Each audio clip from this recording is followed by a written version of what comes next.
नवविवाहिता की हत्यारों की गिरफ्तारी की मांग को लेकर आईजी से मिले परिजन, लगाई इंसाफ की गुहार। नवविवाहिता की हत्या कर देने वाले ससुराल वालों की अविलंब गिरफ्तारी की मांग को लेकर शनिवार को नवविवाहिता के परिजनों ने आईजी से मिलकर आवेदन देकर इंसाफ की गुहार लगाई है। बता दें कि माधोपुट्टी दरभंगा निवासी अंशु कुमारी की शादी 23 जून को सरिया थाना अंतर्गत दातापुर निवासी महेश द्विवेदी के पुत्र राकेश द्विवेदी से हुई थी। शादी के महज 25 दिनों बाद ही 18 जुलाई की रात उसकी मृत्यु हो गई थी। उसकी मौत कैसे हुई, ये एक रहस्य ही बना हुआ है। घर वालों का आरोप है कि पहले उनकी पुत्री को ससुराल वालों ने मार दिया और फिर उसके ऊपर तेजाब डाल दिया, जिससे उनकी पुत्री पूरी तरह से जल गई। इसमें लड़की के घर वालों ने 5 लोगों महेश द्विवेदी, राकेश द्विवेदी, रानी द्विवेदी, गायत्री द्विवेदी और मुकेश द्विवेदी को आरोपित किया है। पुलिस ने इस मामले में 2 अभियुक्तों को गिरफ्तार कर लिया है। वहीं बाकी अन्य अभियुक्तों की गिरफ्तारी की मांग इन लोगों के द्वारा की जा रही है। मेरी बेटी को जला के मार दिया गया। 23 जून को शादी हुई थी, 18 जुलाई को उसको मार दिया गया। क्या नाम था बेटी का? अंशु कुमारी। कहाँ शादी हुई थी? दातापुर। दातापुर कौन ब्लॉक में? सरैया ब्लॉक में। क्या नाम है जिन्होंने मारा है उन लोगों का? महेश द्विवेदी, रानी द्विवेदी, गायत्री द्विवेदी, राकेश द्विवेदी। लड़का का नाम क्या है? क्यों मारा गया? ये हम लोग को पता नहीं है। दहेज वगैरह की मांग की जा रही थी, क्या कुछ कहा जा रहा है? हाँ, 10 लाख रुपए का मांग किया जा रहा है। इतने कम समय में हत्या कर दी गई। मतलब बेटी से आपकी बात हो रही थी हत्या से पहले? मतलब जब बेटी मरी थी नहीं, कभी कभी हल्का हो जाती थी, डरी डरी रहती थी। कोई बताती थी बेटी कुछ कि हाँ क्या हुआ है नहीं हुआ है घर में? नहीं, कुछ नहीं बताती थी, बातें नहीं हो पा रही थी। तो कैसे मालूम चला कि उसकी हत्या हुई है? ये लोग 18 जुलाई को जला के 11 बजे रात में PMCH ले गए और मेरे लड़का के मोबाइल पर फ़ोन कर दिए कि हम मर चुकी हैं। आपका क्या नाम हुआ? प्रियंका पांडे। आप कौन हुई लड़की से? माँ। कहाँ से आए? दरभंगा से। ये हमारी भगनी थी अंशु कुमारी। उसको जो है कि शादी 23 तारीख को हम लोग बहुत धूमधाम से किए थे शादी। जितना कैपेसिटी उसका नहीं था लड़के वाले का, उतना हम लोग जितना सक्षम हुए, जितना वो डिमांड किया था हम लोग सब कुछ दिए थे। और बहुत धूमधाम से, बहुत उम्मीदों के साथ शादी किए थे कि वेल एजुकेटेड लोग, फैमिली लोग बहुत अच्छे लोग हैं, हमारी भगनी बहुत खुश रहेगी। लेकिन मुझे नहीं पता था कि महीना भी नहीं लगेगा वो लोग इस तरीका दरिंदगी करेंगे उसके साथ, मार करके ख़त्म करके। पता नहीं क्या चीज़ से जलाया, या सीड डाल दिया या फिर कोई ऐसा केमिकल डाल करके उसके चेहरे को बिल्कुल ही ऐसा कर दिया कि पहचानने लायक नहीं। वजह पता चली क्यों मारा गया? वजह देखिए, शादी के 10 दिन भी नहीं हुआ था उस समय से।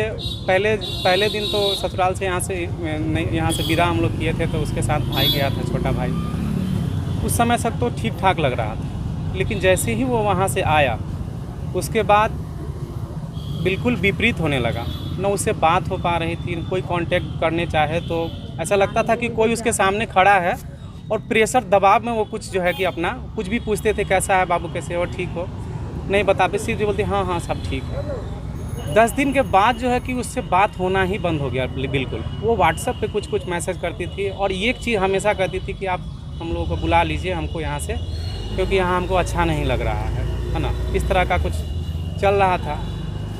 उसके बाद हम लोग यहाँ से, मेरे जीजाजी जो है, जीजाजी और मेरा भांजा गया था वहाँ पे गया और बिदागरी कराने के लिए। तो वहाँ से बहुत ज़्यादा उसको जो है कि बोला गया कि देखिए आप लोग तो हमारे साथ ऐसा किए वैसा किए, मतलब पैसे की लेकर के कि हम लोग आपको जो समझे वो नहीं किए और बिदागरी अभी नहीं होगी। बहाना बना दिए कि 1.25 महीना होगा उसके बाद हम लोग बिदागरी करेंगे। ऐसा कर करके उसको बहुत प्रताड़ित कर करके भगा दिया गया। बोला कि नहीं हम बिदागरी नहीं करेंगे 1 सप्ताह के बाद, और ये पैसा का मामला जो आ रहा था वो कि हम लोगों का कुछ कमी है जो आप पूरा करिए और उसके बाद ही बिदागरी होगी। वहाँ से उसको भगा दिया गया, चला आया। उसके बाद कुछ दिनों के बाद ही 18 तारीख को सुबह में उसके बाद जो है कि वहाँ से कॉल आया कि ऐसा ऐसा बात है कि आपकी बेटी जल गई है। फ़ोन आया कि आपकी बेटी जल गई है। तो लगा कि ऐसे कुछ जल गई होगी। फिर तुरंत ही सडनली उसी के तुरंत मतलब 10 मिनट भी नहीं हुआ फिर कॉल आया कि हम लोग PMCH लेके जाने। तो जल गई है तो जब सरैया का घटना है वहाँ पे बहुत अच्छे अच्छे अस्पताल है, मुजफ्फरपुर नज़दीक पड़ता है, तो बचाना रहता तो मुजफ्फरपुर लेके आते, प्राइवेट हॉस्पिटल में भर्ती करते ना। उसका परिवार था, लेकिन वैसा नहीं कि वो तो पहले से ही प्लानिंग के साथ उसको ख़त्म कर दिया, मार करके ख़त्म कर दिया और उसको छुपाने के लिए PMCH लेके गया। फिर क्या नाम था उनके हस्बैंड और ससुर वगैरह का? राकेश द्विवेदी। और उसके पिताजी का नाम जो है, लड़के के पिताजी का नाम महेश द्विवेदी। किस गांव में शादी किए थे? दातापुर गांव पड़ता है, सरैया थाना। तो अभी वो लोग कहाँ हैं आरोपी? देखिए आरोपी तो PMCH लेके आया था, उसके पिताजी और वो लेके आया था, क्योंकि वो चाहता था कि इस मामला को ऐसे बना दें कि उसको लगे कि नहीं खुद से सुसाइड किया, इसलिए वो लेके आया। तो हम लोग को पता चल चुका था कि पहले बच्ची से बात होती थी, इसके वजह से हम लोग को पता चल चुका था कि मैटर कुछ और है। तो हम दोनों को पकड़ करके हम लोग अपना अस्तर से रखे हुए थे और पुलिस को बयान दिए थे कि हमारे साथ ऐसे ऐसे हुआ है। पुलिस को हम लोगों ने उसको सौंप दिए। लेकिन उसमें जो मुख्य आरोपी, जैसे घर में थी उसकी बहन, राकेश द्विवेदी की बहन ससुराल में नहीं रहती थी, वो नैहर में रहती थी अपने माँ के घर।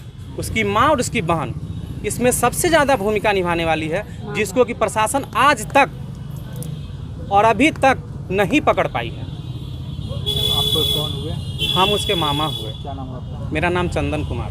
लड़की का जी, हमारी जब जानकारी हुई कि अंशु कुमारी जो दरभंगा जिला की निवासी थी, माधोपट्टी गांव था, उस गांव की लड़की की शादी 23 जून की मुजफ्फरपुर सरैया थाना के अंतर्गत होती है, जिसकी मृत्यु 18 जुलाई रात में हो जाती है। अब कैसे मौत हुई अभी तक ये प्रकाशन में नहीं आ पाया है और पता भी नहीं चला है कि जला के तो नहीं मारा। अगर जला के मारता तो पहले, अगर जलता है शरीर तो बाल जलता है, तो जला के नहीं मारा, पहले तो किसी चीज़ से मारा गया है और उसके शरीर के ऊपर में एसिड, तेजाब या कोई फिनाइल वगैरह सब डाला गया है उस लड़की के चेहरे के ऊपर। तो पूरे ये सब निकल चुका है, पूरे फेस वेस ये सब पूरा ढाल वाल उधर चुका है, नीचे गिर गया। तो इस तरह की घटना हुई है जो हमें संदर्भ में आई, हम लोग को पता चला, महिला विकास मंच टीम को, दरभंगा टीम को पता चली। हम लोग पीड़ित परिवार से मिलने के लिए गए और जब हम मिले तब हम लोगों की टीम की जो काम है न्याय की बात करना, न्याय दिलाने की बात करना, उसी लड़ाई को लेकर के आज हम लोग मुजफ्फरपुर IG सर से मिलने, हमारी मुजफ्फरपुर टीम, महिला विकास मंच की टीम, सारे लोग आए हैं। मुलाकात हुई उनसे? क्या कुछ? जी, हमारी मुलाकात हुई। सबसे पहली बात तो हमारी प्रशासन से ये भी मांग है कि अगर कोई पीड़ित परिवार या कोई लोग आपसे मिलने आ रहे हैं तो कम से कम 5 या 3 तो ज़रूर रखिए, 4 ज़रूर रखिए। क्यों? कोरोना का टाइम है, ठीक है, कोरोना का सब कुछ देखते हुए भी आप डिस्टेंस मेंटेन करके बैठाइए, क्योंकि जब पीड़ित परिवार ही नहीं मिल पाएगा तो हम लोग मिलके क्या करेंगे। उनका था कि 2 आदमी मिलना है। रिक्वेस्ट करने के बाद हम पीड़ित परिवार की मम्मी को, अंशु कुमारी की मम्मी को ले गए अंदर। हमारी बात हुई IG सर से, बहुत अच्छा रिस्पांस उनका मिला है, अभी तक मिला है रिस्पांस। बोले हैं कि उसकी अरेस्टिंग होगी, जो लोग हैं, जो लोग इसमें सम्मिलित हैं, सारे लोगों की अरेस्टिंग होगी। और अगर नहीं होती हैं तो महिला विकास मंच team, Darbhanga team, Muzaffarpur team और सारे महिला विकास मंच की टीम एक साथ उग्र आंदोलन करने के लिए, भूख हड़ताल करने के लिए बाध्य हो जाएगी। हमने अपना डिमांड IG सर के पास रखी है। उन्होंने कहा कि बहुत जल्द अरेस्टिंग होगी, अगर नहीं होती है तो बोले कि हम कुर्सी जब्ती भी वारंट निकालेंगे, जारी करेंगे। जी, मेरा नाम हुआ प्रियंका झा, महिला विकास मंच दरभंगा।